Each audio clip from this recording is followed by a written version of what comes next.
A warren of subterranean tunnels runs along the western wall of the ancient temple built by King Herod 2,000 years ago. Under them, Israeli archaeologist Joe Uziel says they uncovered a piece of Roman history. After excavating down for about 7 meters, we exposed the remains of this amazing building, a circular building that you can see here, or a semicircular building, which we know belongs to the Roman world and is known as a theater-like structure. The excavations have exposed the first row of seats, orchestra area, and part of the stage.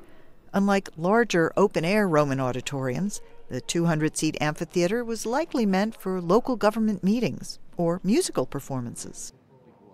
So it doesn't demand such a large stage, and it doesn't need all the features that a theater would have, but what it does need is a roof. And one of the amazing things here is that because we're beneath an arch, they would have had the arch to use as their roof. The structure dates from the period after Rome razed Jerusalem in 70 A.D., and the Emperor Hadrian rebuilt it in the mid-2nd century as a Roman colony, but it was never completed. Some of the staircases aren't fully carved. There are some of the stones which have been etched for carving but not completed.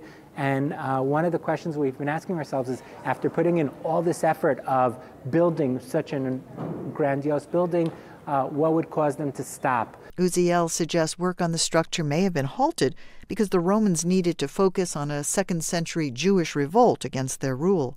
He hopes further excavation of the theater will better inform scholars about daily life in Roman Jerusalem in the decades after the city and its temple were destroyed, and that more structures are still to be found.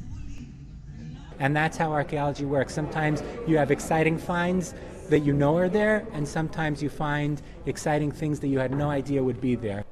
I'm Faith Lapidus, VOA News.